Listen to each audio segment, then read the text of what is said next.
दोस्तों, मार्गशीर्ष मास के कृष्ण पक्ष की एकादशी को सफल एकादशी कहा जाता है। बहुत प्राचीन समय की बात है।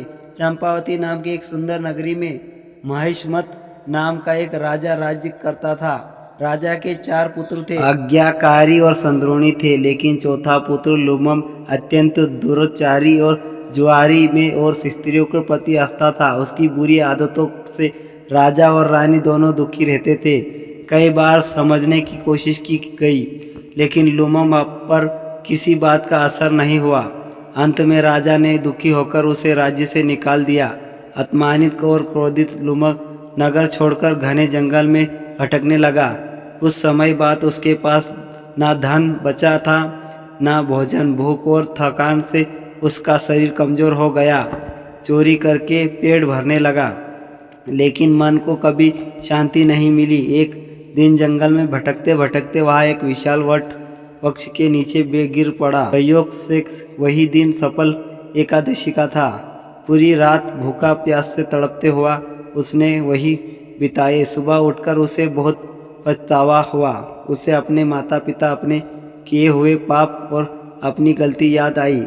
उसी जंगल में कुछ ऋषि मुनि एकादशी का व्रत रख रहे थे।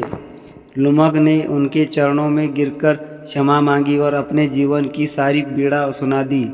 ऋषि मुनियों ने उसे बताया कि आज सफल एकादशी है और यदि वह सच्चे मन से भगवान विष्णु का स्मरण कर ले, उपवास रखे और अपने पापों के लिए क्षमा प्राप्त करे, तो उसका जीवन बदल सकता है।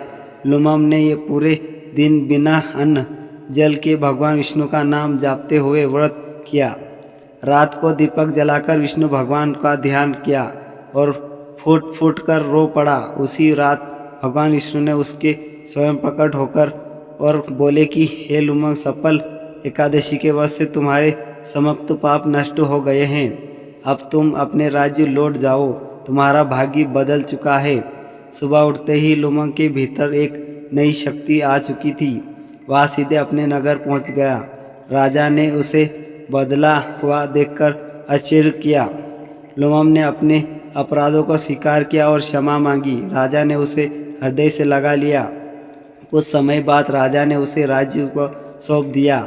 लुमम ने धर्मपूर्वक राज्य किया और जीवन भर एकादशी का व्रत रखता रहा। इस कथा से यह शिक्षा मिलती है कि सफल एकादशी का व्रत केवल इच्छाओं को नहीं बल्कि जीवन को भी सफल बना देती है। जो मनुष्य सच्चे हृदय से इस व्रत को करता है, भगवान विष्णु उसकी सभी बाधाएं दूर कर देते हैं और यही सही मार्ग पर ले जाते हैं। दोस्तों, वीडियो पसंद आए तो चैनल को सब्सक्राइब जरूर करें। धन्यवाद।